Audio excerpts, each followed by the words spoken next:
Praise, praise the Lord. Praise the Lord.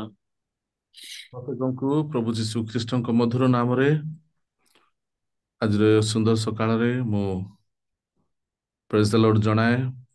ଆଉ ଯେତେ ଜଣ ମଧ୍ୟ ଆଜି ଆମମାନଙ୍କ ସହିତ ଏଇ ଯୋଉ ମାଧ୍ୟମରେ ଜଡ଼ିତ ଅଛନ୍ତି ପ୍ରତ୍ୟେକଙ୍କ ମୋର ହୃଦୟର ଗଭୀରତମ ଦେଶରୁ ଆଦର ପ୍ରସ୍ତୁତ କରୁଛି। ପ୍ରଭୁ ଆପଣଙ୍କୁ ପ୍ରତ୍ୟେକଙ୍କୁ ଆଶୀର୍ବାଦ କରନ୍ତୁ।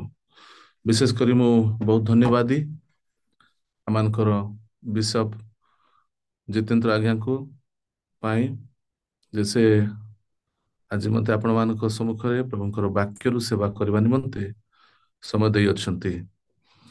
ତେବେ ଆସନ୍ତୁ ଆମମାନେ ପ୍ରଭୁଙ୍କର ବାକ୍ୟକୁ ଶିଖିବାକୁ ଯିବା। କିଛି ସମୟ ପ୍ରଭୁ ଯାହା ମାନ କହିବାକୁ ଚାହୁଁଛନ୍ତି ମୁଁ ଆପଣଙ୍କ ମଧ୍ୟରେ ବିଲକୁଲ ସରଳ ଭାବରେ କିଛି ସରଳ କଥା, କିଛି ବେସିକ କଥା ଆଜି ମୁଁ ରଖିବା ପାଇଁ ଚାହେଁ। ଅ ମୁଁ ଜାଣିବାକୁ ଚାହେଁ ସମସ୍ତଙ୍କୁ ଶୁଭୁଛି ଠିକରେ? ଶୁଭୁଛି ନା?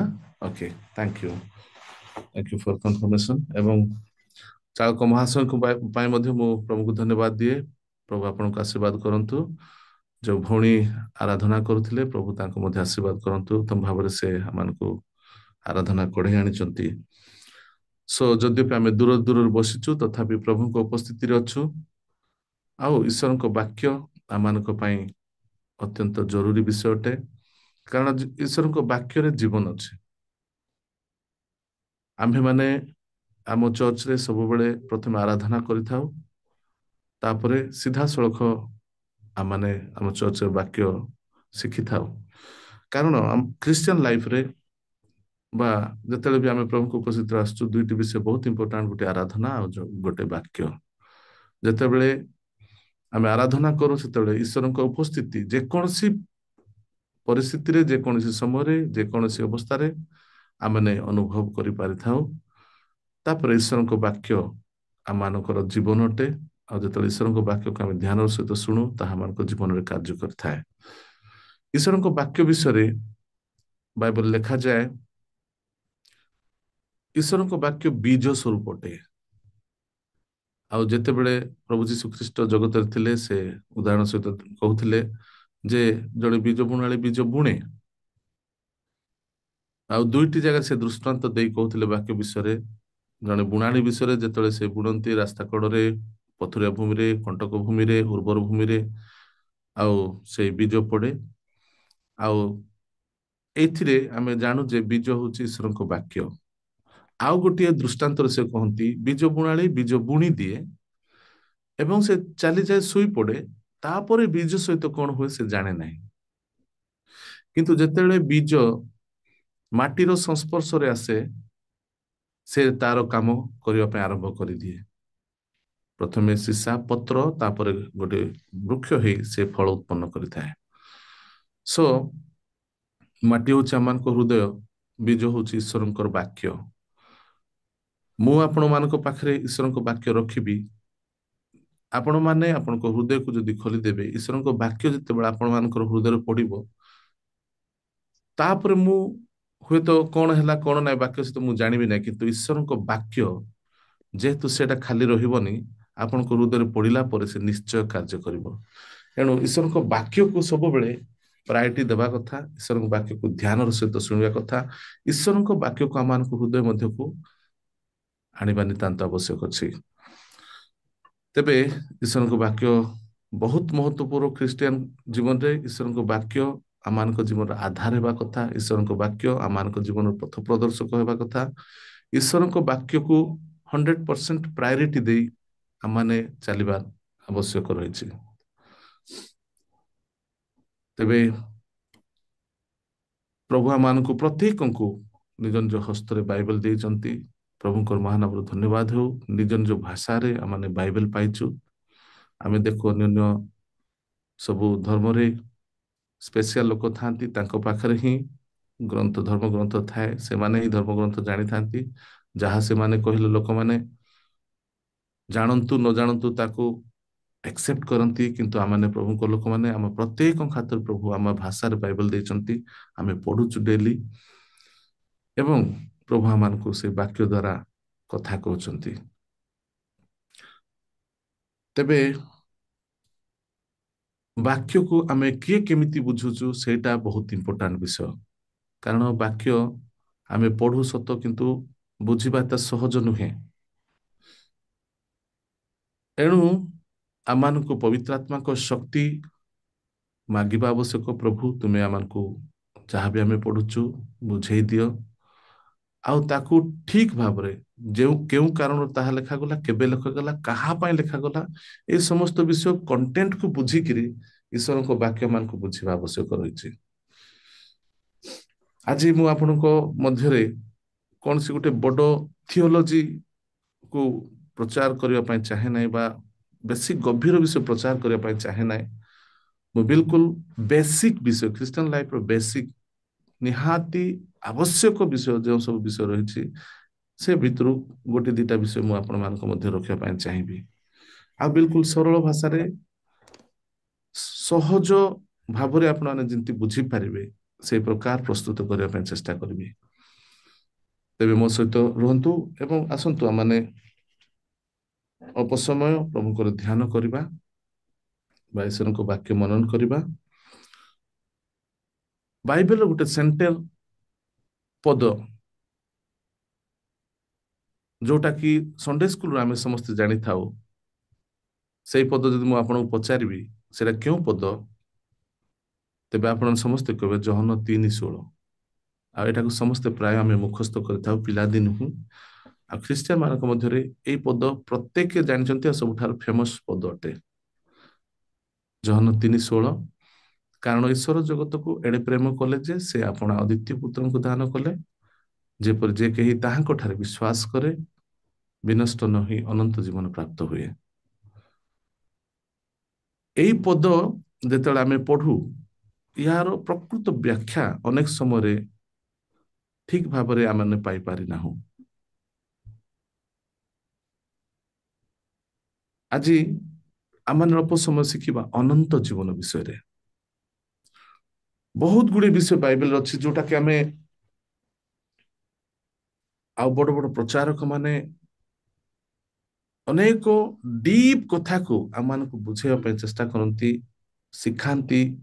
ଆଉ ଅନେକ ସମୟରେ ସେ ସମସ୍ତ ବିଷୟ ଆମ ମୁଣ୍ଡ ଉପରେ ଦେଇ ଚାଲି ଯାଇଥାଏ, କାରଣ ଅନେକ ବିଷୟ ଆମେ ବୁଝି ପାରିନଥାଉ। ବହୁତ ଗଭୀର ବିଷୟ ଆମକୁ ଶିକ୍ଷା ଦେବା ପାଇଁ ଚାହାନ୍ତି, କିନ୍ତୁ ବେସିକ ଜିନିଷ କିଛି କଥା ଅଛି ବାଇବେଲରେ, ଯୋଉ ବେସିକ କଥା ଗୁଡା ଆମକୁ ନିତାନ୍ତ ଜାଣିବା ଆବଶ୍ୟକ ଅଛି। ଅନେକ ବିଷୟ ଏମିତି ଅଛି, ଦେଖନ୍ତୁ ଆପଣମାନଙ୍କୁ ଟିକେ ଅଡୁଆ ଲାଗିପାରେ କିନ୍ତୁ ମୁଁ ଆପଣଙ୍କୁ ଏ କଥା କହିବାକୁ ଚାହେଁ। ଅନେକ ବିଷୟ ଏମିତି ଅଛି ଆମେ ଜାଣିଲେ ଚଳିବ, ନ ଜାଣିଲେ ବି ଚଳିବ, ଜାଣିବା ନିହାତି ଆବଶ୍ୟକ। ବାଇବେଲ ସମସ୍ତ ବିଷୟ ଆଦିରୁ ପ୍ରକାଶିତ ପର୍ଯ୍ୟନ୍ତ ଆମମାନଙ୍କୁ ସମସ୍ତ ବିଷୟ ଜାଣିବା ଆବଶ୍ୟକ।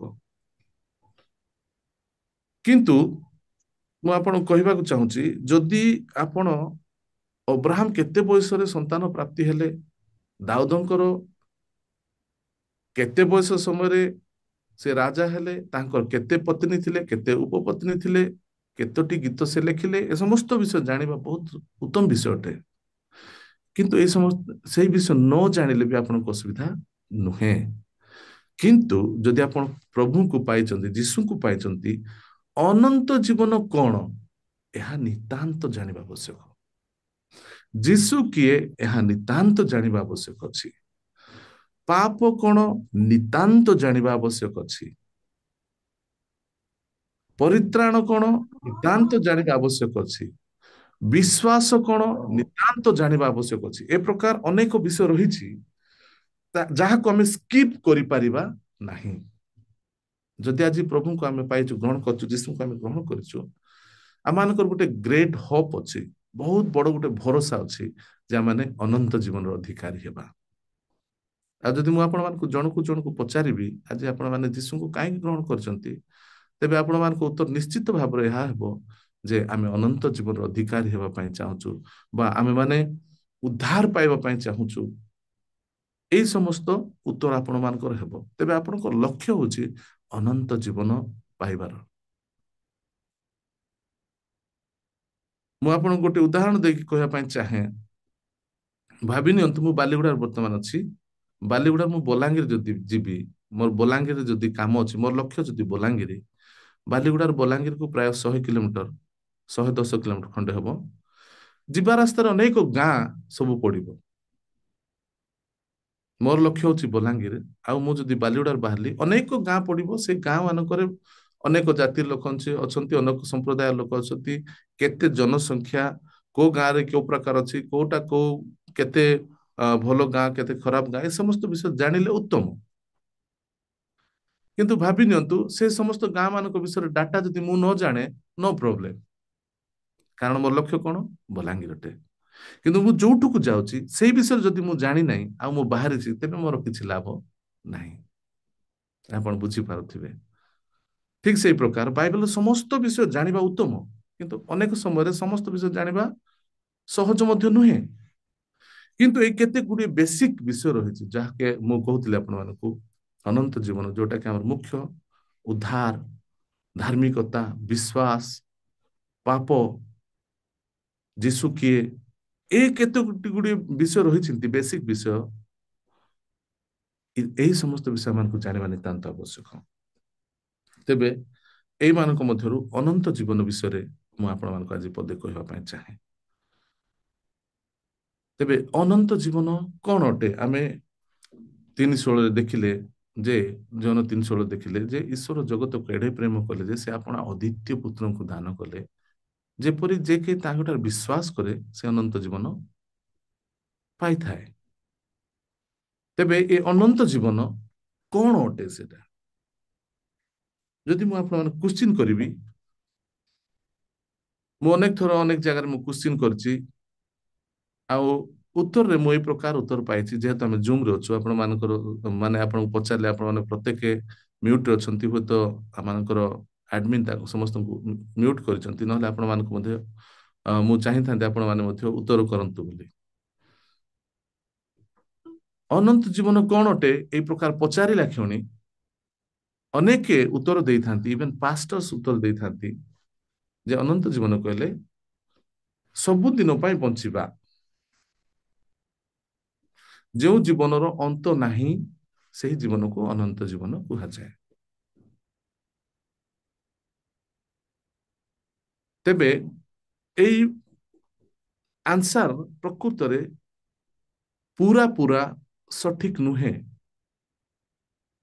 ପାର୍ସିଆଲି ରାଇଟ୍, ନଟ୍ ଫୁଲି ରାଇଟ୍। ତାକୁ ମୁଁ ଆପଣଙ୍କ ଆଗରେ ପ୍ରୁଭ କରିବା ପାଇଁ ଚାହେଁ। ଦେଖନ୍ତୁ, ଏ ଜଗତରେ ଯିଏ ବି ଥିଲେ, ଅଛନ୍ତି, ଆଉ ଆଗକୁ ଜନ୍ମ ହେବେ, ପ୍ରତ୍ୟେକ ଲୋକଙ୍କ ଠାରେ ଗୋଟେ ଆତ୍ମା ଅଛି। ପ୍ରତ୍ୟେକ ଲୋକଙ୍କ ଠାରେ ଗୋଟେ ଆତ୍ମା ଅଛି। ହୁଏତ ଯୋଉମାନେ ପ୍ରଭୁଙ୍କୁ ପାଇଛନ୍ତି ସେମାନେ ପବିତ୍ର ଆତ୍ମା ପାଇଛନ୍ତି, ଆଉ ଯୋଉମାନେ ପ୍ରଭୁଙ୍କୁ ପାଇନାହାନ୍ତି, ଯେହେତୁ ଜଗତରେ ଦୁଇଟି ଆତ୍ମା ଅଛି, ଗୋଟିଏ ହଉଛି ପବିତ୍ର ଆତ୍ମା, ଆଉ ଗୋଟେ ହଉଛି ଦୁଷ୍ଟ ଆତ୍ମା ବା ଅନ୍ୟ ଗୋଟେ ଆତ୍ମା ବା ମନ୍ଦ ଆତ୍ମା। ତେବେ ଯୋଉମାନେ ପ୍ରଭୁଙ୍କୁ ପାଇଛନ୍ତି ସେମାନେ ପବିତ୍ର ଆତ୍ମା ପାଇଛନ୍ତି, ଆଉ ଜଣେ ପ୍ରଭୁଙ୍କୁ ପାଇନାହାନ୍ତି ସେମାନେ ପ୍ରଭୁ ପବିତ୍ର ଆତ୍ମାକୁ ପାଇନାହାନ୍ତି। ତେବେ ଯେତେବେଳେ ଆମେ ଜଗତରେ ଆମମାନଙ୍କ ଜୀବନ ଯାପନ କରି ଆମମାନଙ୍କର ଜଗତରୁ ଚାଲିଯିବାକୁ ହୁଏ, ତାପରେ ଯଦି ଜଣେ ପ୍ରଭୁଙ୍କୁ ପାଇଛି ଆଉ ତାର ମୃତ୍ୟୁ ହେଲା, ତେବେ ସେ ଈଶ୍ୱରଙ୍କ ନିକଟକୁ ଚାଲିଗଲା ବା ଯୀଶୁଙ୍କ ନିକଟକୁ ଚାଲିଗଲା ବା ସ୍ୱର୍ଗକୁ ଚାଲିଗଲା। ଆଉ ତାର ଜୀବନ ସେଠି କଣ୍ଟିନ୍ୟୁ ହେଲା, ଆଉ ସେଠି କେବେ ସିଏ ମରିବ ନାହିଁ, ତା ଜୀବନ ଅନ୍ତ ହେବ ନାହିଁ। ଯେହେତୁ ଆତ୍ମା ଅବିନାଶୀ, ଆତ୍ମା କେବେ ମରେ ନାହିଁ। ଆଉ ଯିଏ ପ୍ରଭୁଙ୍କୁ ପାଇନାହିଁ ସେ ବି ମରିଯାଏ। ଆଉ ଭାବି ନିଅନ୍ତୁ, ଯେହେତୁ ପ୍ରଭୁଙ୍କୁ ସେ ପାଇନାହିଁ, ନର୍କକୁ ଚାଲିଗଲା। ଯେହେତୁ ତାର ମଧ୍ୟ ଗୋଟେ ଆତ୍ମା, ଆତ୍ମା ଅବିନାଶୀ, କେବେ ମରେ ନାହିଁ, ସେ ନର୍କକୁ ଯାଇକି ମଧ୍ୟ ମରିବ ନାହିଁ, କେବେ ବି ମରିବ ନାହିଁ। ତେବେ ଜଣେ ନର୍କକୁ ଯାଇକି କେବେ ନ ମରିବା ଜୀବନ ସେ ମଧ୍ୟ ପାଇବ, ତାକୁ ଆମେ ଅନନ୍ତ ଜୀବନ କହିବା କି? ତାହା କେବେ ମଧ୍ୟ ଅନନ୍ତ ଜୀବନ ନୁହେଁ।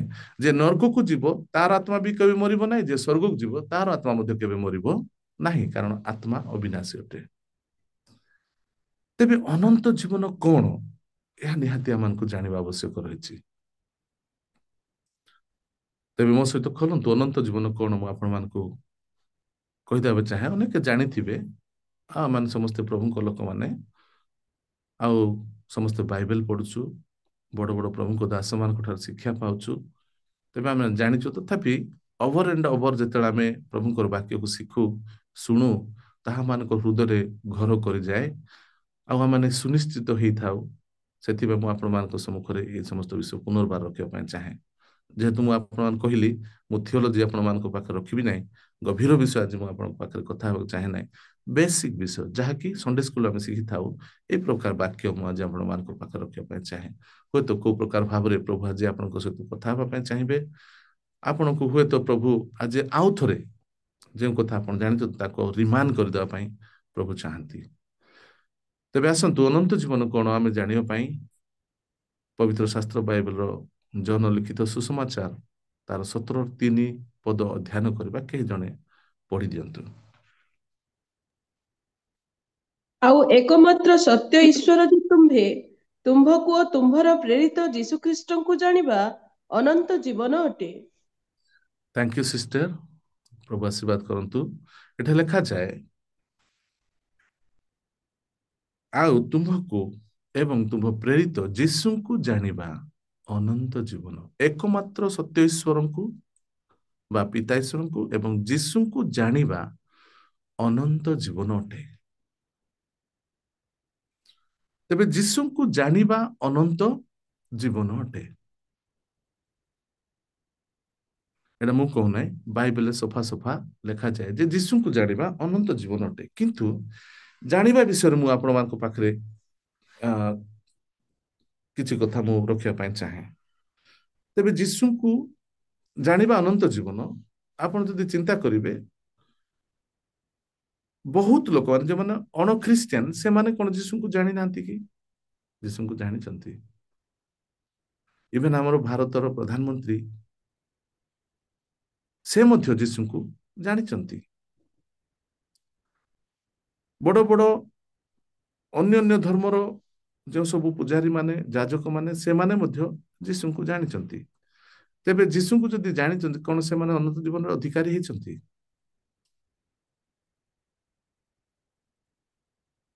ଅନନ୍ତ ଜୀବନ ଅଧିକାରୀ ହେବା ନିମନ୍ତେ ଆମେ କଣ କରିବା ଦରକାର? ଯୀଶୁଙ୍କୁ ଜାଣିବା ଦରକାର ଅଛି। ତେବେ ଜାଣିବାର ମାଧ୍ୟମ ସବୁ କଣ? ଜଣେ ଲୋକ ଯୀଶୁଙ୍କୁ କେମିତି ଜାଣେ? ଜଣେ ଲୋକ ଜଣଙ୍କ ବିଷୟରେ କେମିତି ଜାଣେ?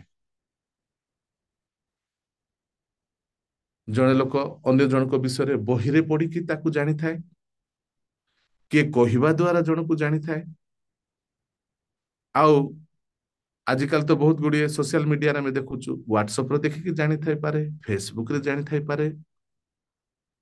ଜାଣିବାର ଏ ସମସ୍ତ ମାଧ୍ୟମ ରହିଛି। କିନ୍ତୁ ଏଠି ଯୋଉ ଜାଣିବା ବିଷୟ ଲେଖାଯାଏ, ଯୀଶୁଙ୍କୁ ଜାଣିବା ଅନନ୍ତ ଜୀବନ, ଏଠି ଯୋଉ ଲେଖାଯାଇଅଛି, ସେଟା କୋଉ ପ୍ରକାର ଜାଣିବା ବିଷୟ ଲେଖାଯାଏ, ତାକୁ ଦେଖିବା ନିମନ୍ତେ ଗୋଟେ ବଢିଆ ଉଦାହରଣ ବାଇବେଲରେ ରହିଛି। ଆଦି ପୁସ୍ତକ ତାର 4:1 ଟିକେ ପଢିବା ଆମେ।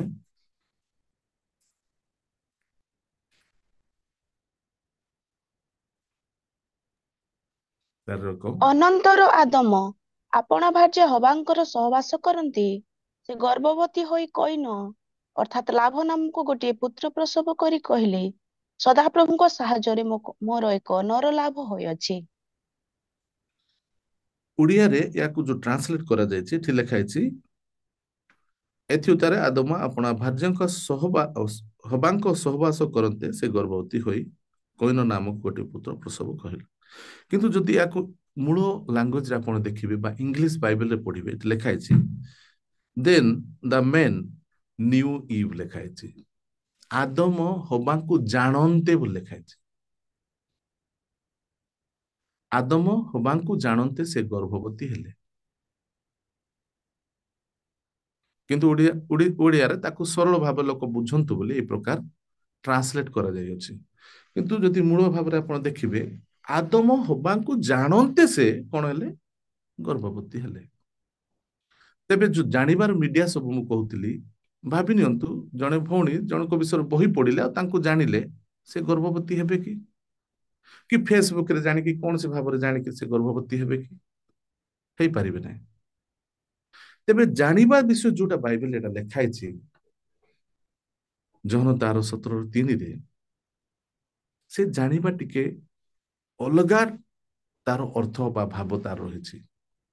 ଜାଣିବା କହିଲେ ସିମ୍ପଲି ଜାଣିବା ବିଷୟ ନୁହେଁ। ଜାଣିବା ଯଦି କହିବା ଆମେ ଏଠି ଆଦମ ହବାଙ୍କୁ ଜାଣିଲେ ତାର ଅର୍ଥ ତାଙ୍କ ଭିତରେ ଗୋଟେ ଇଣ୍ଟିମେସି ବା ତାଙ୍କ ଭିତରେ ଗୋଟେ ଗଭୀର ସମ୍ପର୍କକୁ ବୁଝାଏ। ତେବେ ଯୀଶୁ ବୋଲି ସମସ୍ତେ ଜାଣିଛନ୍ତି, କିନ୍ତୁ ଯୀଶୁଙ୍କ ସହିତ ଗୋଟେ ଇଣ୍ଟିମେସି ବା ଯୀଶୁଙ୍କ ସହିତ ଗୋଟେ ଗଭୀର ସମ୍ପର୍କ ଯାହାର ଅଛି ବା ଯେ ସମ୍ପର୍କ ଗୋଟେ ସ୍ଥାପନ କରିପାରିଛି, ସେ ଲୋକ ଅନନ୍ତ ଜୀବନର ଅଧିକାରୀ ହେବ।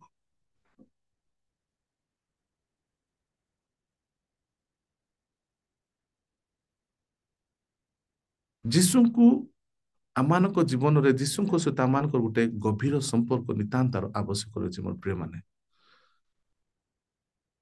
ସମସ୍ତେ ଜାଣିଛନ୍ତି ଅନେକ ସମୟରେ ଜାଣିବା ଆଉ ଯୀଶୁଙ୍କ ସହିତ ଗୋଟେ ସମ୍ପର୍କ ବିଷୟରେ ଆମେ ଯଦି ଦେଖିବା, ଦେଖନ୍ତୁ ଆମେ ଅନେକ ସମୟରେ ବସରେ କିମ୍ବା ଟ୍ରେନରେ ଯାତ୍ରା କରୁଥାଉ, ହଠାତ୍ ଜଣେ ଲୋକକୁ ଦେଖିଦେଉ, ଆମେ ତା ସମୟରେ ତା ସହିତ କିଛି ସମୟ ଆମେ କଥା ହଉ, ସେ ତା ବିଷୟରେ ଆମକୁ କଥା କହେ, ଆମେ ତାଙ୍କୁ ଆମ ବିଷୟରେ କଥା କହୁ।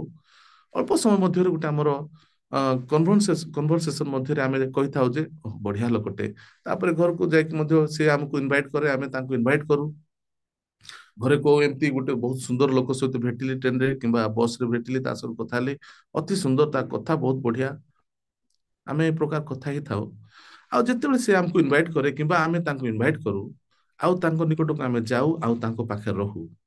ଯେତେବେଳେ ଆମେ ଦିନେ ରହୁ, 2 ଦିନ ରହୁ, 3 ଦିନ ରହୁ, 4 ଦିନ ରହୁ, କିଛି ଦିନ ପରେ ସେ ଲୋକର ଅରିଜିନାଲିଟି କଣ ଆମେ ଜାଣିଥାଉ। କାହିଁକି ଯେତେବେଳେ ଆମର ସମ୍ପର୍କ ଧୀରେ ଧୀରେ ଧୀରେ ଧୀରେ ଧୀରେ ନିବିଡ଼ ହେବ, ସେତେବେଳେ ସେ ଲୋକର ଅଶ୍ଳୀଳତା ଆମମାନଙ୍କ ସମ୍ମୁଖରେ କଣ ହୁଏ, ରିଭିଲ ହେଇଥାଏ।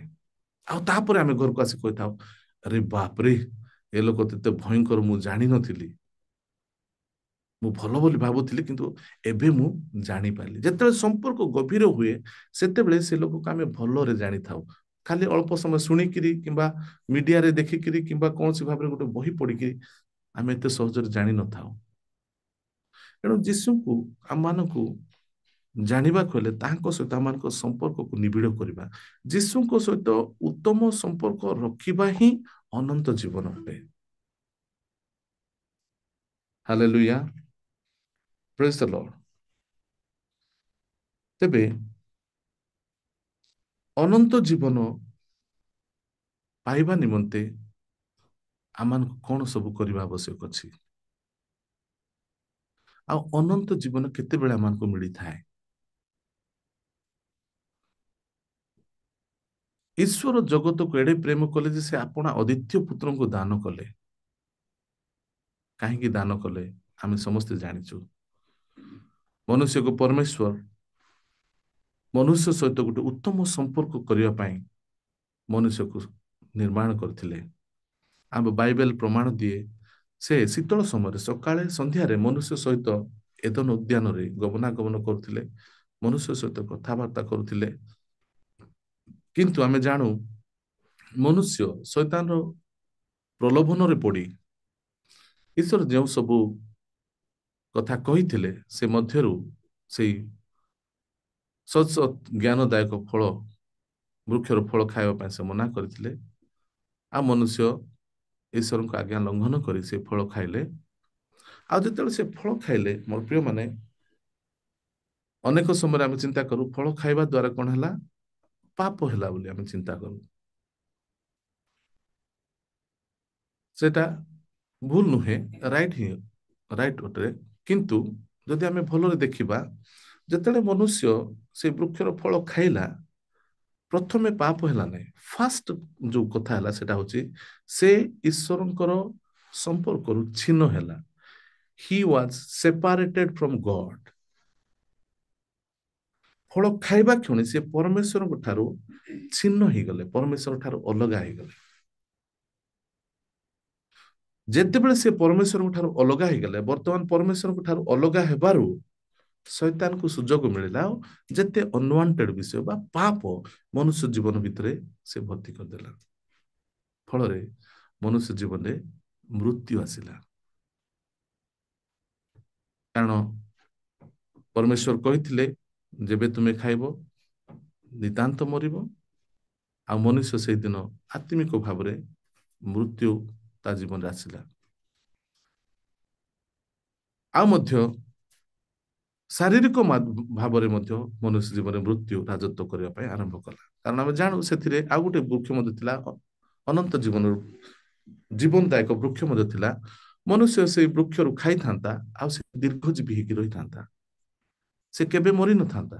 ଏହି ପ୍ରକାର ଯୋଜନା ମଧ୍ୟରେ ପରମେଶ୍ୱର ମନୁଷ୍ୟକୁ ଆଣିଥିଲେ। କିନ୍ତୁ ମନୁଷ୍ୟ ଈଶ୍ୱରଙ୍କ ଆଜ୍ଞା ଲଙ୍ଘନ କରି ସେ ଫଳ ଖାଇବା ମାତ୍ରେ ତା ଜୀବନରେ ମୃତ୍ୟୁ ବା ଏ ମୃତ୍ୟୁର ଶବ୍ଦ ସେଠୁ ଆରମ୍ଭ ହେଲା। କାରଣ ଆଜ୍ଞା ଲଙ୍ଘନ ଦ୍ୱାରା କଣ ହେଇଥାଏ, ଆମେ ବ୍ୟବସ୍ଥାକୁ ଭଙ୍ଗ କରିଥାଉ। ଆଉ ବ୍ୟବସ୍ଥା ଭଙ୍ଗ କରିବା ଦ୍ୱାରା କଣ ହୁଏ, ଜଜମେଣ୍ଟ ଆସିଥାଏ, ବିଚାର ଆସିଥାଏ। ଆଉ ବିଚାର ପରେ କଣ ହେଇଥାଏ, ତାକୁ ପ୍ରାୟଶ୍ଚିତ କରିବାକୁ ପଡେ। ତେବେ ମନୁଷ୍ୟ ଈଶ୍ୱରଙ୍କ ଠାରୁ ବିଚ୍ଛିନ୍ନ ହେଲା କହିଲେ ତ ଅନେକ କଥା ଆମେ କହିପାରିବା ଏଥିରେ, କିନ୍ତୁ ମୁଁ ଆପଣଙ୍କୁ ସରଳ ଭାବରେ କହିବି ଆଉ ଅତି ଜଲଦି ମୁଁ ସାରିବା ପାଇଁ ଚାହେଁ, କାରଣ ମୋ ପାଖରେ ମଧ୍ୟ ଅଧିକ ସମୟ ନାହିଁ। ଯେତିକି ମୋତେ ସମୟ ଦିଆଯାଇଛି ସେ ଭିତରେ ମୋତେ ଅବଶ୍ୟ ସାରିବାକୁ ହେବ। ତ ମନୁଷ୍ୟ ଈଶ୍ୱରଙ୍କ ଠାରୁ ବିଚ୍ଛିନ୍ନ ହେଲା ଆଉ ପରମେଶ୍ୱରଙ୍କୁ ମନୁଷ୍ୟକୁ ସେଇ ଏଦନ ଉଦ୍ୟାନରେ ତୋଡ଼ିବାକୁ ପଡ଼ିଲା। ଯଦି ମୁଁ ଆପଣଙ୍କୁ ପଚାରିବି ପରମେଶ୍ୱର ମନୁଷ୍ୟକୁ କାହିଁକି ତୋଡ଼ିଦେଲେ, ଆପଣଙ୍କ ଉତ୍ତର କଣ ହେବ? କାହିଁକି ପରମେଶ୍ୱର ମନୁଷ୍ୟକୁ ଏଦନ ଉଦ୍ୟାନରେ ତୋଡ଼ିଦେଲେ? ଅନେକ କହନ୍ତି ପରମେଶ୍ୱର ମନୁଷ୍ୟକୁ କଣ କଲେ, କ୍ରୋଧିତ ହେଇକି ମନୁଷ୍ୟକୁ ବାହାର କରିଦେଲେ, ମନୁଷ୍ୟକୁ ଅଭିଶାପ ଦେଇକି ବାହାର କରିଦେଲେ। ଅନେକ ବିଷୟ ଆମମାନଙ୍କ ମନରେ ଚିନ୍ତାଧାରାରେ ଆସିଥାଏ। କିନ୍ତୁ ଯଦି ଆପଣ ଦେଖିବେ ମନୁଷ୍ୟକୁ ଏଦନ ଉଦ୍ୟାନରୁ ବାହାର କରିବାରେ ମଧ୍ୟ ଈଶ୍ୱରଙ୍କର ପ୍ରେମ ରହିଛି। ସେ ମନୁଷ୍ୟକୁ ପ୍ରେମ କରୁଛନ୍ତି, ଏଣୁ ଏଦନ ଉଦ୍ୟାନରୁ ବାହାର କଲେ। ଯଦି ଆପଣ ଦେଖିବେ ଆଦି ପୁସ୍ତକରେ ଯଦି ଆପଣ ଦେଖିବେ ଯଦି 3ର ଶେଷାଂଶ ଦେଖିବେ, ଆପଣ ଶେଷ ପଦ ଦେଖିବେ ବା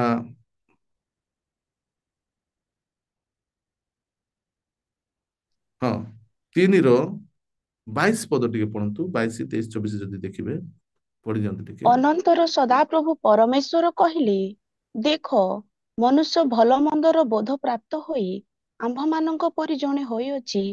ଆଉ ଏବେ ସେ ଯେପରି ହାତ ବଢାଇ ଅମୃତ ବୃକ୍ଷର ଫଳ ମଧ୍ୟ ତୋଳି ଖାଇ ଅନନ୍ତ ଜୀବୀ ନ ହୋଇ, ଏଥିପାଇଁ ସଦାପ୍ରଭୁ ପରମେଶ୍ୱର ଏଦନ ଉଦ୍ୟାନରୁ ତାଙ୍କୁ ବାହାର କରିଦେଲେ ଓ ସେ ଯେଉଁ ମୃତ୍ତିକାରୁ ନିଦ ହୋଇଥିଲେ ତହିଁରେ କୃଷି କର୍ମ କରିବାକୁ ତାଙ୍କୁ ନିଯୁକ୍ତ କଲେ।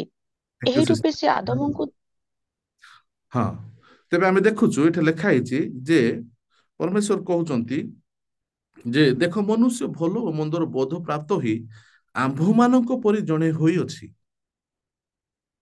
ଆଉ ଲେଖାଯାଏ ଆଉ ଏବେ ସେ ଯେପରି ହାତ ବଢେଇ ଅମୃତ ବୃକ୍ଷର ଫଳ ମଧ୍ୟ ତୋଳି ଖାଇ ଅନନ୍ତ ଜୀବୀ ନ ହଉ, ଏଥିପାଇଁ ସେ ତାକୁ ବାହାର କଲେ। ତାର ଅର୍ଥ ବର୍ତ୍ତମାନ କଣ ହେଇଛି, ମନୁଷ୍ୟ ଈଶ୍ୱରଙ୍କ ଠାରୁ ଛିନ୍ନ ହେଇଯାଇଛି, ବିଚ୍ଛିନ୍ନ ହେଇଛି। ଆଉ ଶୈତାନ ତା ଜୀବନରେ କଣ କରୁଛି, ପାପକୁ ପ୍ରବେଶ କରିଅଛି। ପାପ ସହିତ ପରମେଶ୍ୱର କୌଣସି ମେଳ ନାହିଁ ବା କୌଣସି ସମ୍ପର୍କ ନଥିବାରୁ ମନୁଷ୍ୟ ଯେହେତୁ ବର୍ତ୍ତମାନ ପାପୀ ହେଇଛି, ପାପ ତା ଜୀବନ ଅଛି, ପାପକୁ ଧରି ପାପୀ ହେଇ ସେ ମନୁଷ୍ୟ ଈଶ୍ୱରଙ୍କ ସହିତ ମନୁଷ୍ୟ କେବେ ମଧ୍ୟ ସମ୍ପର୍କ ସ୍ଥାପନ କରିପାରିବ ନାହିଁ। ମନୁଷ୍ୟ ଜୀବନରେ ଯେତେବେଳେ ପର୍ଯ୍ୟନ୍ତ ପାପ ଥିବ ସେ ଈଶ୍ୱରଙ୍କ ସହିତ ସମ୍ପର୍କ କରିପାରିବ ନାହିଁ, ଈଶ୍ୱରଙ୍କ ସହିତ ମିଶି ପାରିବ ନାହିଁ। ଏଣୁ ପ୍ରଭୁ ଦେଖିଲେ ଯଦି ୟା ପାଖରେ ପାପ ଅଛି ଆଉ ଯଦି ୟାକୁ ଏଦନ ଉଦ୍ୟାନରେ ରଖି ଦିଆଯାଏ, ତାହେଲେ ଅମୃତ ବୃକ୍ଷର ଫଳ ଖାଇଦେବ ଆଉ ସେ ଅନନ୍ତ ଜୀବୀ ହବ, ଆଉ ସେ କେବେ ମରିବ ନାହିଁ। ଆଉ ତା ଜୀବନରେ କଣ ଅଛି, ପାପ ଅଛି, ତାକୁ ଫେରାଇ ଆଣିବା କଷ୍ଟ ହବ। ଏଣୁ ପରମେଶ୍ୱର କଣ ପ୍ଲାନ କଲେ ନା, ୟାକୁ ବାହାର କରିଦେବା ଆବଶ୍ୟକ ଅଛି, ଯାହା ଦ୍ୱାରା ମୁଁ ଗୋଟେ ଯୋଜନା ବନେଇବି ଆଉ ଏଇ ମନୁଷ୍ୟକୁ ପୁନର୍ବାର ମୋ ନିକଟକୁ ଫେରାଇ ଆଣିବି। ତାପରେ ମନୁଷ୍ୟକୁ ପାପରୁ ଫେରାଇ ଆଣିବା ପାଇଁ ଆମେ ଦେଖୁ ବହୁତ ଗୁଡେ ଯୁଗ ଚାଲି ଯାଇଛି, ସମସ୍ତ ଯୁଗ କଥା ମୁଁ କହିବାକୁ ଚାହେଁ ନାହିଁ। ମନୁଷ୍ୟ ନିରୀହ ଥିଲା, ତାକୁ ନିରୀହ ଯୁଗ କୁହାଯାଏ। ନିରୀହ ଯୁଗରେ ମନୁଷ୍ୟ ନିରୀହ ଯୁଗ ପରେ ପ୍ରଥମେ ନିରୀହ ଥିଲେ, ତାପରେ କଣ ହେଲେ, ସେ ବିବେକ ଯୁଗକୁ ପଳେଇ ଆସିଲେ। କାରଣ ଫଳ ଖାଇଲା ପରେ ତାଙ୍କୁ ଜ୍ଞାନ ଆସିଲା, ତାଙ୍କର ବିବେକ ଆସିଲା, ଆଉ ବିବେକ ଯୁଗ ତାପରେ ଆରମ୍ଭ ହେଲା। ଫଳ ଖାଇଲା ପରେ ନିରୀହ ଯୁଗ ଥିଲା, ସେ ନିରୀହ ଥିଲେ, ପ୍ରଭୁଙ୍କ ଅନୁସାରେ ଚାଲୁଥିଲେ। କିନ୍ତୁ ଶୈତାନର ପ୍ରଲୋଭନରେ ପଡି ସେ କଣ କଲେ, ଫଳ ଖାଇଲେ। ତାପରେ ବିବେକ ଯୁଗ ଷ୍ଟାର୍ଟ ହେଲା। ମନୁଷ୍ୟ ବିବେକର କାର୍ଯ୍ୟ କରିବା ପାଇଁ ଆରମ୍ଭ କଲା। ତା ବିବେକ ଯେମିତି କଲା ସେ ସେମିତି କାମ କଲା। ଆଉ ବିବେକ ଯୁଗରେ ମନୁଷ୍ୟ କେବେ ଧାର୍ମିକ ହେଇପାରିଲା ନାହିଁ, ପାପ ପରିତ୍ୟାଗ କରିପାରିଲା ନାହିଁ। ଏଣୁ ତାପରେ ଆମେ ଦେଖୁ ବ୍ୟବସ୍ଥା ଯୁଗ ଆସିଯାଏ। ପରମେଶ୍ୱର ମନୁଷ୍ୟକୁ ବ୍ୟବସ୍ଥା ଦିଅନ୍ତି ଯେ ପ୍ରକାର ମନୁଷ୍ୟ ପାପରୁ ଫେରି ଆସିବ। ଆଉ ଏ ପ୍ରକାର ଭାବରେ ପରମେଶ୍ୱର ଦେଖିଲେ ଏହି ପ୍ରକାର ରାସ୍ତାରେ ମଧ୍ୟ ବ୍ୟବସ୍ଥା ଯୁଗରେ ମଧ୍ୟ ବ୍ୟବସ୍ଥା ଦେବା ପରେ ମଧ୍ୟ ଲୋକମାନେ ଧର୍ମ କର୍ମ ସିନା କଲେ, କିନ୍ତୁ ଧାର୍ମିକତା ପ୍ରାପ୍ତି ହେଲା ନାହିଁ। ବିନା ଧାର୍ମିକତାରେ ସେମାନେ ପ୍ରଭୁଙ୍କ ନିକଟକୁ ଆସିପାରିବେ ନାହିଁ କି ଅନନ୍ତ ଜୀବନର ଅଧିକାରୀ ହେଇପାରିବେ ନାହିଁ। ଆଉ ସେହି ବ୍ୟବସ୍ଥା ଯୁଗରେ ପରମେଶ୍ୱର ବା ମନୁଷ୍ୟ ପାପରେ ପଡ଼ିବାର 4000 ବର୍ଷ ପରେ ପ୍ରଭୁ ଯୀଶୁ ଖ୍ରୀଷ୍ଟ ମରିୟମଙ୍କ ଗର୍ଭ ଦ୍ୱାରା ଏ ଜଗତକୁ ଆସିଲେ। ଆଉ ପରମେଶ୍ୱର ଯୀଶୁ ଖ୍ରୀଷ୍ଟଙ୍କୁ ଗୋଟେ ସାଧାରଣ ମନୁଷ୍ୟ ଭାବରେ এই ଜଗତକୁ ପ୍ରେରଣ କଲେ, ଯାହାଦ୍ୱାରା ସେ କଣ କରିବେ, ଆମମାନଙ୍କ ନିମନ୍ତେ ତାଙ୍କ ରକ୍ତ ବୋହେବେ, ଆମମାନଙ୍କ ନିମନ୍ତେ ତାଙ୍କ ଜୀବନ ଦେବେ ଏବଂ ଆମମାନଙ୍କୁ ଧାର୍ମିକ କରିବେ। ଆମେ ଜାଣୁ ଯୀଶୁ ଖ୍ରୀଷ୍ଟ ଜଗତକୁ ଆସିଲେ ଏବଂ ସେ ଆମମାନଙ୍କ ନିମନ୍ତେ, ବାଇବେଲ କହେ ସେ ଆମମାନଙ୍କ ନିମନ୍ତେ କଣ କଲେ, ଆପଣା ଜୀବନ ବଳିଦାନ କଲେ। ସେ ଆମମାନଙ୍କୁ ଏତେ ପ୍ରେମ କଲେ ଯେ ସେ ନିଜ ଜୀବନକୁ ଆମମାନଙ୍କ ନିମନ୍ତେ ଉତ୍ସର୍ଗ କଲେ। ଆଉ ଯେତେବେଳେ ସେ କ୍ରୁଶାର୍ପିତ ହେଲେ, ଆମେ ଯଦି ବାଇବେଲରେ ଦେଖିବା, ଆଗକୁ ଯାଇକି ଆମେ ପଢିବା ନିଶ୍ଚୟ। ମୁଁ ଆପଣଙ୍କୁ ଖାଲି କହିଦେବା ପାଇଁ ଚାହେଁ, ଜଲ୍ଦି ଜଲ୍ଦି ମୁଁ ସାରିବାକୁ ଚାହେଁ, ସମୟର ବାଉଣ୍ଡରୀ ଅଛି। ସୋ ଯୀଶୁ ଖ୍ରୀଷ୍ଟ ଯେତେବେଳେ କ୍ରୁଶରେ ହତ ହେଲେ, ସେଥିରେ ଅନେକ ଗୁଡ଼ିଏ ଲେନ ଦେନ ହେଲା। ସବୁ ପରମେଶ୍ୱର ଆମମାନଙ୍କର ପାପ ପରମେଶ୍ୱରଙ୍କର ଉପରେ ଥୁଆଗଲା। କେତେ ପରସେଣ୍ଟ ଥୁଆଗଲା? ମନୁଷ୍ୟର ସମସ୍ତ ପାପ, 100% ପାପ ମନୁଷ୍ୟର ଯୀଶୁଙ୍କ ଉପରେ ଥୁଆଗଲା। 99.9% ନୁହେଁ, 100% ପାପ, ସମସ୍ତ ପାପ ଲେଖାଯାଏ। ମନୁଷ୍ୟର ସମସ୍ତ ପାପ ଯୀଶୁଙ୍କ ଉପରେ ରଖାଗଲା। ଆଉ ଯୀଶୁ ପାପୀ ନ ହୋଇ ସୁଦ୍ଧା, କୌଣସି ପାପ ନ କରି, ଯାହାଙ୍କ ଠାରେ ପାପର ଲେଶ ମାତ୍ର ନଥିଲା, ସେ ପାପ ସଦୃଶ ହେଲେ। ଆଉ ତାହାଙ୍କର 100% ଧାର୍ମିକତା ସେ ଆମ ସମସ୍ତଙ୍କ ପାଇଁ ଏଭେଲେବଲ କଲେ। ପ୍ରଥମ ବିଷୟ ହଉଛି କଣ? ସେ ଆମମାନଙ୍କର ପାପ ବହନ କଲେ ଏବଂ ତାହାଙ୍କର ଧାର୍ମିକତା ଆମମାନଙ୍କୁ ଦେଲେ। ଦ୍ୱିତୀୟ ବିଷୟ କ୍ରୁଶରେ କଣ ହେଲା? ଦ୍ୱିତୀୟ ବିଷୟ ବ୍ୟବସ୍ଥା, ଯାହା ଦ୍ୱାରା ବ୍ୟବସ୍ଥା ସବୁବେଳେ ଆମମାନଙ୍କୁ ଆମର ପାପର ନିରୂପଣ କରୁଥିଲା, ଆମମାନଙ୍କ ଜୀବନକୁ ନିରୂପଣ କରୁଥିଲା। ବ୍ୟବସ୍ଥା ଯଦ୍ୟପି ଆମେ ଦେଖୁ, ବ୍ୟବସ୍ଥା ପ୍ରକୃତରେ ଧାର୍ମିକତା ନିମନ୍ତେ ଧାର୍ମିକ ହେବା ପାଇଁ ଦିଆଯାଇ ନଥିଲା, ବରଂ ବ୍ୟବସ୍ଥା ପାପ କଣ ଜାଣିବା ପାଇଁ ଦିଆହେଇଥିଲା। କିନ୍ତୁ ସେଇ ବ୍ୟବସ୍ଥା ପାଳନ କରୁ କରୁ ଲୋକମାନେ କେତେବେଳେ ମଧ୍ୟ ଧାର୍ମିକତା ପ୍ରାପ୍ତି ହେଇପାରିଲେ ନାହିଁ। ନିଜେ ବ୍ୟବସ୍ଥା ପାଳନ କରି ଘମଣ୍ଡି ହେଲେ, ମୁଁ ଏମିତି ଜୀବନ ଲାଇଫ ବ୍ୟତୀତ କରୁଛି, ମୁଁ ଏମିତି କରୁଛି, ମୁଁ ସେମିତି କରୁଛି। ଆମେ କରଗ୍ରାହୀ ଏବଂ ଫାରସୀର ପ୍ରାର୍ଥନା ମଧ୍ୟ ଶୁଣିଛୁ। ମନୁଷ୍ୟ ବ୍ୟବସ୍ଥା ପାଳନ କରି ନିଜେ ଧାର୍ମିକ ବୋଲି ନିଜକୁ ଭାବିଲା, କିନ୍ତୁ କେବେ ଧାର୍ମିକ ମଧ୍ୟ ହେଇପାରିଲା ନାହିଁ। କିନ୍ତୁ କ୍ରୁଶରେ ଯୀଶୁ ଖ୍ରୀଷ୍ଟ କଣ କଲେ? ବ୍ୟବସ୍ଥାକୁ କଣ କଲେ? ସମାପ୍ତ କଲେ। ଆଉ ଅନୁଗ୍ରହକୁ ଏଭେଲେବଲ କଲେ। କ୍ରୁଶରେ କଣ ହେଲା? ପ୍ରଥମ ବିଷୟ ହଉଛି ଆମମାନଙ୍କ ପାପ ସେ ନେଇଗଲେ, ତାଙ୍କ ଧାର୍ମିକତା ଦେଲେ। ଦ୍ୱିତୀୟରେ ବ୍ୟବସ୍ଥାକୁ ଖତମ କଲେ ଏବଂ ଆମମାନଙ୍କୁ କଣ ଦେଲେ? ଅନୁଗ୍ରହ ଆମମାନଙ୍କ ନିମନ୍ତେ ଏଭେଲେବଲ କଲେ। ତୃତୀୟ ବିଷୟ ହେଲା, କ୍ରୁଶରେ ଆଉ ଗୋଟେ ବିଷୟ ମଧ୍ୟ ହେଲା। ଯୀଶୁ ଖ୍ରୀଷ୍ଟ ଯେତେବେଳେ କ୍ରୁଶରେ ମଲେ, ଆମେ ଜାଣୁ ଜେରୁସାଲେମରେ ଯୋଉ ପରଦା ଥିଲା, ଯେଉଁ ପ୍ରଭୁଙ୍କ ଆଉ ଆମ ମଧ୍ୟରେ ଯୋଉ ଗୋଟେ ଗେପ୍ ଥିଲା, ଯେ ଗୋଟେ ଦିବାର ଥିଲା, କେବଳ ମହାଯାଜକ ମାନେ ଈଶ୍ୱରଙ୍କ ଉପସ୍ଥିତିକୁ ପାଇପାରୁଥିଲେ, ଆମେ ପାଇପାରୁନଥିଲୁ। ପ୍ରାଙ୍ଗଣରେ ଆମମାନଙ୍କ ମଣିଷ ଭଳିଆ ଲୋକ ରହୁଥିଲେ। ଯାଜକ ମାନେ ପବିତ୍ର ସ୍ଥାନକୁ ଯାଉଥିଲେ। ଜଣେ ମହାପବିତ୍ର ସ୍ଥାନକୁ ଯିବା ପାଇଁ ଜଣେ ମହାପବିତ୍ର ସ୍ଥାନକୁ ପବିତ୍ର ମହାଯାଜକଙ୍କୁ ନିରୂପଣ କରାଯାଇଥିଲା। ଆଉ ସେ କେବଳ ପବିତ୍ର ସ୍ଥାନକୁ ଯାଇପାରୁଥିଲେ। ଆଉ ସେ ପବିତ୍ର ସ୍ଥାନକୁ ଯିବା ପାଇଁ ମଧ୍ୟ ବହୁତ ପବିତ୍ର ଜୀବନ କାଟିବାକୁ ପଡୁଥିଲା, ନହେଲେ ସେ ଭିତରେ ଯାଇକି ଜଣେ ମରିଯିବ। ଈଶ୍ୱରଙ୍କ ଉପସ୍ଥିତିରେ ଭୟଙ୍କର ଥିଲା। କିନ୍ତୁ ସେଇଦିନ ପରମେଶ୍ୱର ତାହାଙ୍କର ଉପସ୍ଥିତି ଆମ ପ୍ରତ୍ୟେକଙ୍କ ପାଇଁ ଏଭେଲେବଲ କଲେ। ଆଉ ତାପରେ ଆମମାନଙ୍କ ପାଇଁ गोटे रास्ता खोलीगला ये समस्त विषय एभेलेबल है आमको दिगला ना एभेलेबल है एबे जेमिति जदि आपणक सहर में मु जाने को सब नेटवर्क सब अच्छी भाभी नियंतु आपणक सहर जियो नेटवर्क अच्छी ना एयरटेल नेटवर्क अच्छी वर्क अच्छी से समस्त एभेलेबल अटे किंतु ताकू आसीस करने पाइबा आपन गोटे मोबाइल आवश्यक अच्छी से भितर से कंपनी सिम पकेबार आवश्यक अच्छी तेबे ताकू कौन आप कौन करें आसीस करें ठीक से प्रकार अनंत जीवन उद्धार प्रत्येक कौन है एभेलेबल है धार्मिकता समस्त एभेलेबल है किंतु ताकू आसीस करने ताकू पाइबा जीसु को जानिबा आवश्यक एवं जीसु को विश्वास करने आवश्यक अच्छे जे विश्वास कला से ताकू कौन कला अचीव कर पारला आउ अनंत जीवन पाइबा निमंते प्रथमे आमान को कौन करबा आवश्यक थिला कारण आमाने जीसु ठार अलगा हेतिलु कौन पाई आज्ञा लंघन करबा द्वारा आमे अलगा हेलो आउ तापरे पाप आमान को जीवन कर्तृत्व कला मृत्यु आमान को ऊपरे राजत्व कला तेबे वर्तमान एही जीवन रे पुनर्बार फेरिया पाई बा जीसु सहित संपर्क आमानकर निबिड़ करने जीसु सहित मिसिबा निमंते आमान कौन करबा आवश्यक अछि पापरु उद्धार पाइबा आवश्यक अछि पापी होई आमे केबे मध्ये तांको सहित मिसी पारिबा नै तेबे वर्तमान आमान कौन करबा दरकार विश्वास करबा दरकार विश्वास करबा द्वारा जने लोक कौन होई थाए धार्मिक होई थाए धार्मिकता निमंते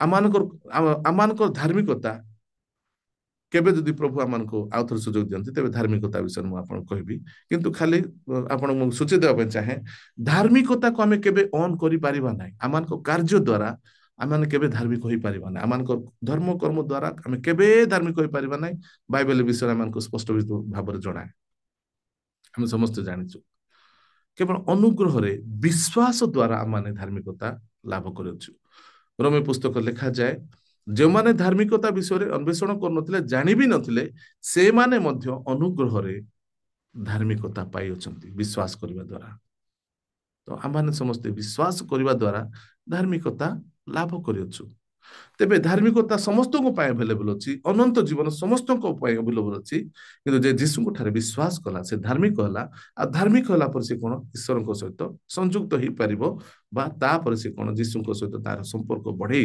बा जीसु को सहित तांकर संपर्क को निबिड़ करी अनंत जीवन अधिकारी ही परिबो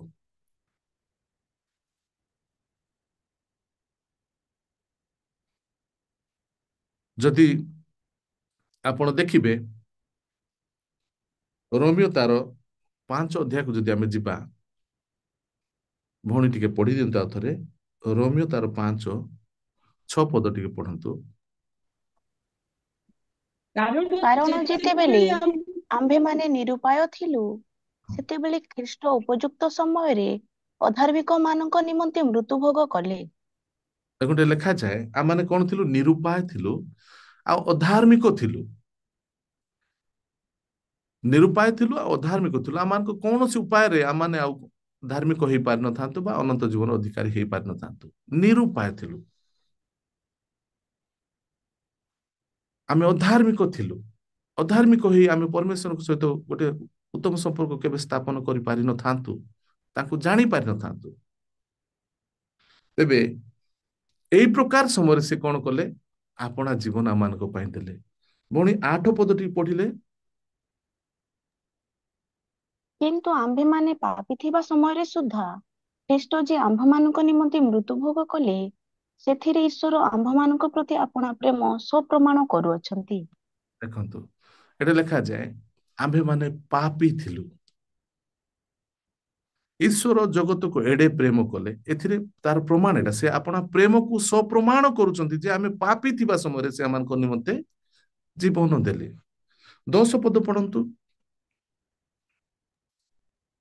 कारण आम्भे माने शत्रु थिबा समय रे जदि ईश्वरଙ୍କ सहित ताहाଙ୍କ पुत्रଙ୍କ मृत्यु द्वारा मिलित हेलु ताहेले ଏହା ଅଧିକ ସୁନିଶ୍ଚିତ ଯେ आम्भे माने मिलित होई ताहाଙ୍କ द्वारा ताहाଙ୍କ जीवन द्वारा परित्राण पाइबा आमेन देखंतु एटा लिखा जाय अछि आम्भे माने शत्रु थिबा समय ପ୍ରଥମେ ଅଧାର୍ମିକ ଥିଲୁ, ନିରୁପାୟ ଥିଲୁ, ଅଧାର୍ମିକ ଥିଲୁ, ପାପୀ ଥିଲୁ, ଏତିକି ପର୍ଯ୍ୟନ୍ତ ମଧ୍ୟ ଠିକ ଥିଲା।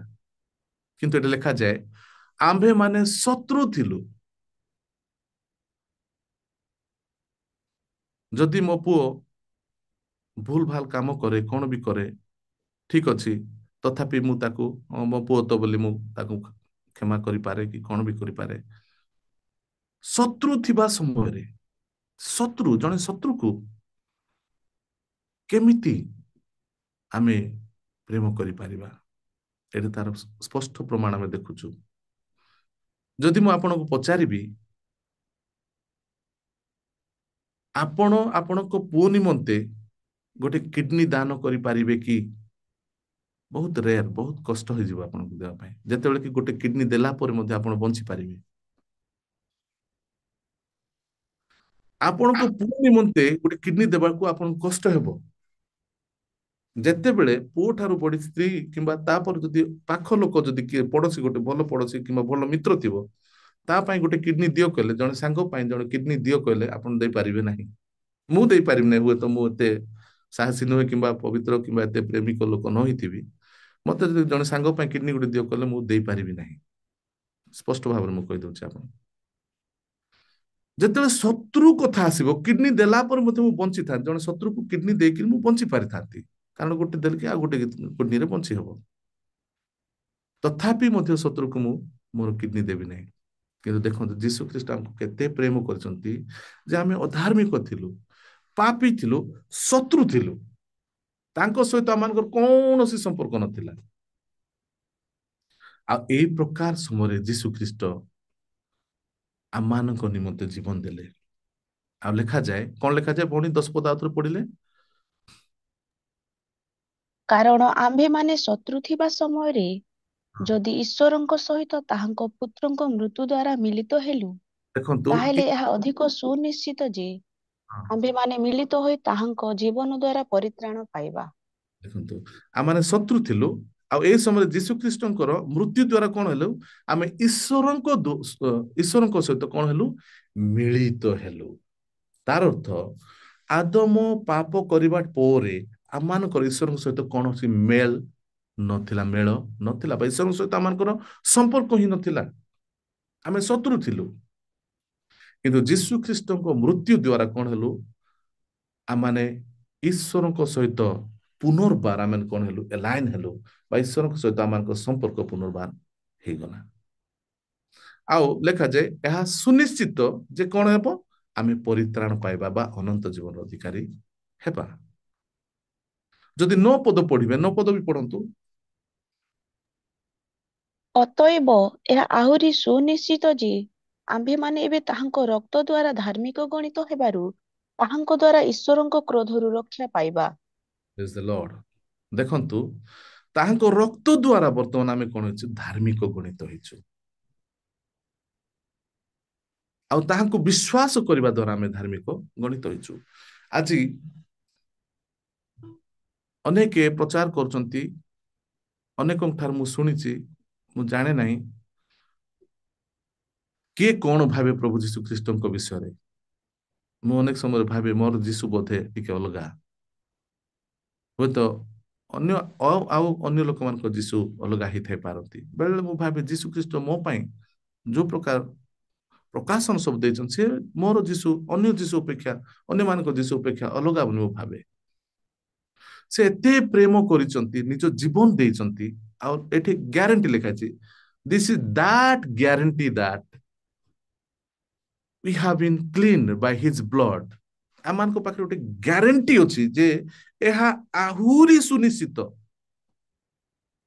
ଯେ ତାହାଙ୍କ ରକ୍ତ ଦ୍ୱାରା ଆମମାନେ ଧୌତ ହୋଇଥିବାରୁ ଆମମାନେ ଧାର୍ମିକ ହୋଇଛୁ, ଏବଂ ତାହାଙ୍କ କ୍ରୋଧରୁ ଆମମାନେ କଣ ହେବା? ରକ୍ଷା ପାଇବା। ଆଜି ଆମମାନଙ୍କ ଚିନ୍ତାଧାରା କଣ ଅଛି? ଜ୍ୱର ହେଲେ ପ୍ରଭୁ ପରୀକ୍ଷା କରୁଛନ୍ତି, କଣ ଗୋଟେ କରିଦେଲେ ପ୍ରଭୁ ରାଗିଗଲେ। କରୋନା ଆସିଲା, ବହୁତ ଗୁଡେ ମେସେଜ ମୁଁ ଦେଖିଲି, ପ୍ରଭୁ କ୍ରୋଧିତ ହେଲେ, ତାହାଙ୍କର କ୍ରୋଧ ଆମମାନଙ୍କ ଉପରେ ଆସିଛି। ଆଚ୍ଛା, ସେ ସମୟରେ କଣ ଖ୍ରୀଷ୍ଟିଆନ ମାନେ ଯେଉଁମାନେ ପ୍ରଭୁଙ୍କୁ ବିଶ୍ୱାସ କରୁଛନ୍ତି ତାଙ୍କ ଉପରେ କରୋନାର ପ୍ରଭାବ ପଡିଲା ନାହିଁ? ନା ଖାଲି ଯୋଉମାନେ ପ୍ରଭୁଙ୍କୁ ଜାଣିନାହାନ୍ତି, ଯୋଉମାନେ ପାପ ମନ୍ଦ କାମରେ ଲିପ୍ତ ଅଛନ୍ତି ସେମାନଙ୍କ ଉପରେ ଖାଲି ପଡିଲା? ଅନେକ ସମୟରେ ଆମେ ଯୀଶୁ ଖ୍ରୀଷ୍ଟଙ୍କ ଛବିକୁ ମଧ୍ୟ ଖରାପ କରିଥାଉ ଆମମାନଙ୍କ କଥା ଦ୍ୱାରା। ଯୀଶୁ ଖ୍ରୀଷ୍ଟ ପ୍ରେମିକ ଅଟନ୍ତି, ପ୍ରେମ ଛଡା ତାଙ୍କ ଠାରେ କିଛି ନାହିଁ। ସେ ଅତ୍ୟନ୍ତ ପ୍ରେମିକ ଦୟାଳୁ ପରମେଶ୍ୱର ଅଟନ୍ତି। ସେ ତାହାଙ୍କୁ ଯୋଉମାନେ ବିଶ୍ୱାସ କରିଛନ୍ତି, ତାଙ୍କ ନାମରେ ଯୋଉମାନେ ବିଶ୍ୱାସ କରିଛନ୍ତି ଆଉ ସେ ପ୍ରଭୁ ବୋଲି ସ୍ୱୀକାର କରିଛନ୍ତି, ସେମାନଙ୍କୁ ସେ କେବେ କ୍ରୋଧିତ ହେବେ ନାହିଁ। ସେମାନଙ୍କୁ ସେ ପ୍ରେମ କରନ୍ତି। ସେ ଇନଫ୍ୟାକ୍ଟ ସେ ଜଗତକୁ ପ୍ରେମ କରନ୍ତି। ଜହନ 10:10 ଲେଖାଯାଏ, ପଢିଦିଅନ୍ତୁ। ଜହନ 10:10। ଚୋର କେବଳ ଚୋରି, ବଧ ଓ ବିନାଶ କରିବା ନିମନ୍ତେ ଆସେ। ସେମାନେ ଯେପରି ଜୀବନ ପାଆନ୍ତି ଓ ପ୍ରଚୁର ଭାବରେ ପାଆନ୍ତି, ଏଥି ନିମନ୍ତେ ମୁଁ ଆସିଅଛି। ସିଷ୍ଟର, ସେ ଚୋର ଜାଗାରେ ଶୈତାନ ବୋଲି ପଢନ୍ତୁ ଏବଂ ମୁଁ ଜାଗାରେ ଯୀଶୁ ବୋଲି ପଢନ୍ତୁ। ଚୋର କେବଳ ଶୟତାନ, ନାଇଁ, ବଧ ଓ ଚୋର ଜାଗାରେ ଶୈତାନ କୁହନ୍ତୁ। ଶୟତାନ କେବଳ ଶୟତାନ, ବଧ ଓ ବିନାଶ କରିବା ନିମନ୍ତେ ଆସେ। ସେମାନେ ଯେପରି ଜୀବନ ପାଆନ୍ତି ଓ ପ୍ରଚୁର ଭାବରେ ପାଆନ୍ତି, ଏଥି ନିମନ୍ତେ ଯୀଶୁ ଆମେନ୍। ଆସିଅଛନ୍ତି। ତେବେ ଆମେ ଏଠି ଦେଖୁଛୁ ଯେ ଶୈତାନର କାମ ହଉଛି ଚୋରି, ବୋଧ, ବିନାଶ ଶୈତାନର କାମ। ଯେତେବେଳେ ବି ଆପଣମାନଙ୍କ ଉପରେ କିଛି এই প্রকার সমস্ত ঘটনা ঘটুছে, এটা শৈতানর কাম অটে। কারণ যীশু খ্রিস্ট কোন ପାଇଁ ଆସିଛନ୍ତି? ସେମାନେ ଯେ ପ୍ରକୃତରେ ଜୀବନ ପାଆନ୍ତି ଆଉ ପ୍ରଚୁର ଜୀବନ ପାଆନ୍ତି, ଏଥିପାଇଁ ଯୀଶୁ ଖ୍ରୀଷ୍ଟ ଆସିଛନ୍ତି। ଚୋରି, ବୋଧ, ବିନାଶ କରିବା କାମ ଈଶ୍ୱରଙ୍କ ନୁହେଁ, ଯୀଶୁ ଖ୍ରୀଷ୍ଟଙ୍କ ନୁହେଁ। ସେ ପ୍ରେମିକ ପରମେଶ୍ୱର। ଶତ୍ରୁ ଥିବା ସମୟରେ ଯିଏ ଆମକୁ ପ୍ରେମ କରିଛନ୍ତି, ତାଙ୍କ ଜୀବନ ଦେଇଛନ୍ତି, ସେ ଆମକୁ କରେକ୍ସନ କରିବା ପାଇଁ ଜ୍ୱର ପଠେଇବେ, ମହାମାରୀ ପଠେଇବେ, ଏ ପ୍ରକାର ଆମେ କେମିତି ଭାବି ପାରୁଛୁ? ସେ ଆମକୁ ସଦା ସର୍ବଦା ଆମେ ଯିଏ ମଧ୍ୟ, ଆପଣ ଭାବନ୍ତୁ ନାହିଁ ଆପଣଙ୍କ କାର୍ଯ୍ୟ ଆଜି ଭଲ ଅଛି, ଆପଣ ଜଣେ ଧାର୍ମିକ ଜୀବନ ବ୍ୟତୀତ କରୁଛନ୍ତି, ଆପଣ ଚର୍ଚ୍ଚକୁ ଡେଲି ଯାଉଛନ୍ତି, ଉପବାସ ରଖୁଛନ୍ତି, ଦଶମାଂଶ ଦେଉଛନ୍ତି, ଏଇ ସମସ୍ତ ଭଲ କାମ କରୁଥିବାର ପ୍ରଭୁ ଆପଣଙ୍କୁ ପ୍ରେମ କରୁଛନ୍ତି, ତାହା ଭାବନ୍ତୁ ନାହିଁ। ଆପଣ ଯେମିତି ବି ଅଛନ୍ତି, ଯିଏ ବି ଅଛନ୍ତି, ଆପଣ ତାଙ୍କୁ ବିଶ୍ୱାସ କରୁଥିବାର ସେ ଆପଣଙ୍କୁ ପ୍ରେମ କରୁଛନ୍ତି। He is loving, not seeing your deeds, good works, but who you are. He is loving you. ଆପଣ ଜାଣିବା ଦରକାର ଅଛି, ଆପଣ କିଏ ବି ଯେମିତି ବି ଅଛନ୍ତି, ଯୋଉ ଅବସ୍ଥାରେ ବି ଅଛନ୍ତି, ସେ ଆପଣଙ୍କୁ ପ୍ରେମ କରୁଛନ୍ତି। ଆଉ ପ୍ରେମ ଅନେକ ଅପରାଧକୁ ଘୋଡାଇଥାଏ। ମୋର ପ୍ରିୟ ମାନେ, ପ୍ରେମର ସଂଜ୍ଞା ହଉଛି ପ୍ରେମ ଅନେକ ଅପରାଧକୁ ଘୋଡାଇଥାଏ। ଏଣୁ ତାଙ୍କ କ୍ରୋଧ ଆମମାନଙ୍କ ଉପରେ ଆସିନାହିଁ ବା ଆସିବ ବି ନାହିଁ। ତାଙ୍କୁ ବିଶ୍ୱାସ କରିଅଛୁ, ତାଙ୍କ ରକ୍ତ ଦ୍ୱାରା ଆମେ ଧୌତ ହୋଇଥିବାରୁ ତାଙ୍କର କ୍ରୋଧରୁ ଆମେ କଣ ହେବା? ରକ୍ଷା ପାଇବା। ଏହା ଆହୁରି ସୁନିଶ୍ଚିତ ଯେ ଆମେ ରକ୍ଷା ପାଇବା। ଜଲ୍ଦି ମୁଁ ସମାପ୍ତ କରିବା ପାଇଁ ଚାହେଁ। ଆମେ 4000 ବର୍ଷ କାଳ ଈଶ୍ୱର ବିହୀନ ଥିଲୁ, ପାପରେ ଲିପ୍ତ ଥିଲୁ, ଆଉ ଆମେ ପାପୀ ଥିଲୁ, ଈଶ୍ୱରଙ୍କ ସହିତ ଆମଙ୍କ ସମ୍ପର୍କ ହେଉନଥିଲା। କିନ୍ତୁ ଯୀଶୁ ଖ୍ରୀଷ୍ଟଙ୍କ ଦ୍ୱାରା ଆମେ ଅଧାର୍ମିକ ଥିବା ସମୟରେ, ପାପୀ ଥିବା ସମୟରେ, ଶତ୍ରୁ ଥିବା ସମୟରେ, ତାଙ୍କ ମୃତ୍ୟୁ ଦ୍ୱାରା ଆମେ ଈଶ୍ୱରଙ୍କ ସହିତ ପୁନର୍ବାର ମିଳିତ ହେଲୁ, ଆଉ ଆମେ ଉଦ୍ଧାର ପ୍ରାପ୍ତ ହେଲୁ। ଆଜି ଆମେ କହୁଛୁ ଯେ ଆମମାନଙ୍କ ଉତ୍ତମ କାର୍ଯ୍ୟ ନିତାନ୍ତ ଆବଶ୍ୟକ ସ୍ୱର୍ଗକୁ ଯିବା ପାଇଁ। ଆମମାନଙ୍କର ନିତାନ୍ତ ଆବଶ୍ୟକ ଅଛି ଆମମାନଙ୍କୁ ଏଇଟା କାମ କଲେ ଆମେ ସ୍ୱର୍ଗ ଯିବା, ଏଇଟା କାମ ନ କଲେ ଆମେ ସ୍ୱର୍ଗ ଯିବା ନା, ଏଇଟା କଲେ ଆମେ ନରକକୁ ଯିବା। ଏଇ ସମସ୍ତ ବିଷୟ ଆମେ ଜାଣୁଛୁ। ନିତାନ୍ତ ଆମେ ପ୍ରଭୁଙ୍କର ସନ୍ତାନ ମାନେ, ସନ୍ତତି ମାନେ, ଆମେ ଉତ୍ତମ କାର୍ଯ୍ୟ କାହିଁକି ନ କରିବା? କିନ୍ତୁ ଆପଣଙ୍କୁ ମୁଁ ଜଣେଇବା ପାଇଁ ଚାହେଁ ଯେ ଧର୍ମ କର୍ମ ଧାର୍ମିକତା ପ୍ରାପ୍ତି ନିମନ୍ତେ ନୁହେଁ। ଆମେ ଧର୍ମ କର୍ମ ଆଜି ଯଦି କରିବା, ଧାର୍ମିକତା ପ୍ରାପ୍ତି ହେବା ନିମନ୍ତେ ଧର୍ମ କର୍ମ କରିବା ତାହା ନୁହେଁ। ମୋ କଥା ମୁଁ କହୁଛି, ମୁଁ ଧର୍ମ କର୍ମ କରେ, ଆଉ ଯୋଉମାନେ ମୋ ଅଞ୍ଚଳରେ ରହନ୍ତି, ଯୋଉମାନେ ମତେ ଜାଣିଛନ୍ତି, ସେମାନେ ଜାଣିଛନ୍ତି ଯେ ମୁଁ ପ୍ରଭୁରେ ଗୋଟେ ଭଲ ଜୀବନ ବିତେଇବା ପାଇଁ ଚେଷ୍ଟା କରୁଛି। ହୁଏତ ମନୁଷ୍ୟ ଜୀବନରେ ଆମମାନଙ୍କର ସବୁ ଭୁଲ ଭଟକା ରହିଛି, ନୋ ଡାଉଟ, କିନ୍ତୁ ଗୋଟେ ଭଲ ଜୀବନ ବ୍ୟତୀତ କରିବା ପାଇଁ ମୁଁ ଚେଷ୍ଟା କରିଥାଏ ସବୁବେଳେ। ଆଉ ଉତ୍ତମ ଜୀବନ ବ୍ୟତୀତ ବା ଈଶ୍ୱରଙ୍କ ପାଇଁ ଗୋଟିଏ ଭଲ ଜୀବନ ବ୍ୟତୀତ କରିବା ପାଇଁ ମୁଁ ଚେଷ୍ଟା କରୁଛି, ଆଉ କରୁଛି ମଧ୍ୟ, କରୁଥିବି ମଧ୍ୟ। କିନ୍ତୁ ମୁଁ ଧର୍ମକର୍ମ ଏଥିପାଇଁ କରୁନାହିଁ ଯେ ମୁଁ ଧାର୍ମିକ ହେବି ବୋଲି। ଧର୍ମକର୍ମ ମୁଁ ଏଥିପାଇଁ କରୁଛି କାରଣ ମୁଁ ଧାର୍ମିକ ଅଟେ। ମତେ ପ୍ରଭୁ ଧାର୍ମିକ କରିଥିବାରୁ ମୁଁ ଧର୍ମକର୍ମ କରୁଛି, ଧାର୍ମିକ ହେବା ନିମନ୍ତେ ନୁହେଁ। ଧାର୍ମିକ ହେବା ନିମନ୍ତେ ଧର୍ମକର୍ମ କରି ମୁଁ କେବେ ମଧ୍ୟ ଧାର୍ମିକ ହୋଇପାରିବି ନାହିଁ। ମୁଁ ଏଇଟା ଭଲରେ ଜାଣିଛି। ବାଇବଲ ମଧ୍ୟ ପ୍ରମାଣ ଦିଏ। ରୋମିଓ, ଆମେ ୟା ପରେ ବନ୍ଦ କରିବା, ସମାପ୍ତ କରିବାକୁ ଚାହେଁ। ରୋମିଓ 4କୁ ଆମେ ଟିକେ ଯିବା ଆଉ ଦେଖିବା। ରୋମିଓ 4 ଏକ ରୁ 6 ଆମେ ପଢିବା, ଗୋଟେ ଗୋଟେ କରି ପଢିବେ। ମୁଁ ଆପଣଙ୍କୁ କହିବା ପାଇଁ ଚାହିଁବି। ତେବେ ଶରୀର ଅନୁସାରେ ତେବେ ଶରୀର ଆମ ଅନୁସାରେ ଆମ୍- ଆମ୍ଭମାନଙ୍କ ପିତୃପୁରୁଷ ଅବ୍ରାହମ କଣ ପାଇଅଛନ୍ତି ବୋଲି ଆମ୍ଭେମାନେ କହିବା? କାରଣ ଅବ୍ରାହମ ଯଦି କ୍ରିୟାକର୍ମ ଦ୍ୱାରା ଧାର୍ମିକ ଗଣିତ ହେଲେ, ତେବେ ତାହାଙ୍କ ଗର୍ବର କାରଣ ଅଛି, କିନ୍ତୁ ଈଶ୍ୱରଙ୍କ ନିକଟରେ ନୁହେଁ। ଦେଖନ୍ତୁ କାରଣ ଏଠି ଶାସ୍ତ୍ର କଣ କୁହେ? ହଁ, ଦେଖନ୍ତୁ ଏଠି ଲେଖା ହେଇଛି, ଯଦି ଅବ୍ରାହମ ଧର୍ମ କର୍ମ କରିକି ଯଦି ଧାର୍ମିକତା ପ୍ରାପ୍ତି ହେଇଥାନ୍ତେ, ତାହେଲେ ତାଙ୍କର ଗର୍ବର କାରଣ ଅଛି। ସେ କହିଥାନ୍ତେ ଯେ ମୁଁ ଭଲ କାମ କରିଥିବାରୁ ମୁଁ ଧାର୍ମିକ ବୋଲି କହିଥାନ୍ତେ, ଗର୍ବ କରିପାରିଥାନ୍ତେ ସେ। କିନ୍ତୁ ଈଶ୍ୱରଙ୍କ ନିକଟରେ ନୁହେଁ। କାରଣ କଣ ଲେଖା ହେଇଛି ତଳେ ଭଉଣୀ ପଢନ୍ତୁ। କାରଣ ଶାସ୍ତ୍ର କଣ କୁହେ? ଅବ୍ରାହମ ଈଶ୍ୱରଙ୍କ ଠାରେ ବିଶ୍ୱାସ କଲେ, ଆଉ ତାଙ୍କ ପକ୍ଷରେ ତାହା ଧାର୍ମିକତା ବୋଲି ଗଣିତ ହେଲା। ଦେଖନ୍ତୁ ଅବ୍ରାହମ ମଧ୍ୟ ଧର୍ମ କର୍ମରେ କେବେ ମଧ୍ୟ କଣ ହେଇନାହିଁ, ଧାର୍ମିକ ହେଇନାହିଁ। କଣ କେମିତି ଧାର୍ମିକ ହେଲା ସେ? ଈଶ୍ୱରଙ୍କ ଠାରେ ବିଶ୍ୱାସ କରିବା ଦ୍ୱାରା ସେ ଧାର୍ମିକ ହେଲେ। ତାପରେ ଆଉ ତଳକୁ ପଢିବା ଭଉଣୀ। ଯେ କର୍ମ କରେ, ତାହା ପକ୍ଷରେ ତାର ବେତନ ଅନୁଗ୍ରହ ରୂପେ ଗଣିତ ହୁଏ ନାହିଁ, ମାତ୍ର ଦେୟ ବୋଲି ଗଣିତ ହୁଏ। ଆଗକୁ କିନ୍ତୁ ଯେ କର୍ମ ଉପରେ ନିର୍ଭର କରେ ନାହିଁ, ମାତ୍ର ଅଧାର୍ମିକକୁ ଧାର୍ମିକ ବୋଲି ଯେ ଗଣନା କରନ୍ତି, ତାହାଙ୍କ ଠାରେ ବିଶ୍ୱାସ କରେ, ତାହା ପକ୍ଷରେ ତାର ବିଶ୍ୱାସ ଧାର୍ମିକତା ବୋଲି ଗଣିତ ହୁଏ। ତଳକୁ ଏହି ପ୍ରକାରେ ଯେଉଁ ଲୋକ ପକ୍ଷରେ ଈଶ୍ୱର କ୍ରିୟାକର୍ମ ବ୍ୟତୀତ ଧାର୍ମିକତା ଗଣନା କରନ୍ତି, ଦାଉଦ ମଧ୍ୟ ତାକୁ ଧନ୍ୟ ବୋଲି କହନ୍ତି। ଯଥା, ଯେଉଁମାନଙ୍କର ଅପରାଧ ସବୁ କ୍ଷମା ହୋଇଅଛି, ଆଉ ଯେଉଁମାନଙ୍କର ପାପ ସବୁ ଆଚ୍ଛାଦିତ ହୋଇଅଛି, ସେମାନେ ଧନ୍ୟ। ଆମେନ୍, ପ୍ରେଜ୍ ଦ ଲର୍ଡ। ଦେଖନ୍ତୁ ଏଠି ଆମେ ଦି ଜଣ ବ୍ୟକ୍ତିଙ୍କ ବିଷୟରେ ଆମେ ଦେଖୁ, ଯେଉଁମାନେ କି ଜଣେ ବ୍ୟବସ୍ଥା ପୂର୍ବରୁ ଥିଲେ। ଜଣେ ବ୍ୟବସ୍ଥା ପୂର୍ବରୁ ଥିଲେ, ଅବ୍ରାହମ ବ୍ୟବସ୍ଥା ପୂର୍ବରୁ ଥିଲେ। ବ୍ୟବସ୍ଥା ପୂର୍ବରୁ ମଧ୍ୟ ମନୁଷ୍ୟ କ୍ରିୟାକର୍ମ ଦ୍ୱାରା କେବେ ଧାର୍ମିକ ହେଇନାହିଁ। କାରଣ ଅବ୍ରାହମ ବ୍ୟବସ୍ଥା ପୂର୍ବରୁ ଥିଲେ। ଆଉ ବ୍ୟବସ୍ଥା ପୂର୍ବରୁ ଥାଇକି ମଧ୍ୟ ତାର ଭଲ କାମ କରିବା, ଆମେ ଅବ୍ରାହମ ବିଷୟରେ ଆମେ ଜାଣିଛୁ ସେ ବହୁତ ଉତ୍ତମ କାର୍ଯ୍ୟ କରିଅଛନ୍ତି, କିନ୍ତୁ ତାଙ୍କର କର୍ମ ଦ୍ୱାରା, ତାଙ୍କର ଉତ୍ତମ କର୍ମ ଦ୍ୱାରା ସେ କେବେ ଧାର୍ମିକ ଗଣିତ ହେଇନାହାନ୍ତି। ବାଇବେଲ ସ୍ପଷ୍ଟ ଭାବରେ ପ୍ରମାଣ ଦିଏ। ଯଦି ସେ ତାଙ୍କର ଧର୍ମ କର୍ମ ଦ୍ୱାରା ଧାର୍ମିକ ହୋଇଥାନ୍ତେ, ତେବେ ତାଙ୍କ ପାଖରେ ଗର୍ବର କାରଣ ଥିଲା। ସେ ଗର୍ବ କରିପାରିଥାନ୍ତେ ଯେ ମୁଁ ଧାର୍ମିକ ମୋ କ୍ରିୟାକର୍ମ ଦ୍ୱାରା। କିନ୍ତୁ କୁହାଯାଏ ଯେ ଅବ୍ରାହମ ଈଶ୍ୱରଙ୍କ ଠାରେ ବିଶ୍ୱାସ କଲେ, ଆଉ ବିଶ୍ୱାସ ଦ୍ୱାରା କଣ ହେଲେ? ସେ ଧାର୍ମିକ ଗଣିତ ହେଲେ। ତଳେ ଲେଖାଯାଏ, ଜଣେ କର୍ମକାରୀର ବେତନକୁ କେବେ ମଧ୍ୟ ଅନୁଗ୍ରହ ରୂପେ ଗଣିତ କରାଯାଏ ନାହିଁ। ଯଦି ମୁଁ କାମ କଲି, ଦିନ ତମା ମୂଲ୍ୟା କଲା ପରେ, କରି କାମ କଲା ପରେ, ଯଦି ମତେ ସେ ମାଲିକ ଯାହାର ମୁଁ କାମ କଲି, ସେ ଯଦି ମତେ ମୋର ମଜୁରୀ ଦିଏ, ଆଉ ସେ ମତେ ହଉ ତୁମକୁ ମୁଁ ଅନୁଗ୍ରହରେ ଦେଉଛି ବୋଲି କହିପାରିବ କି? ନାଇଁ, କାରଣ ସେଟା ମୋର ପ୍ରାପ୍ୟ। ମୁଁ କାମ କରିଛି, ସେଥିପାଇଁ ମୁଁ ତାହା ପାଇଲି।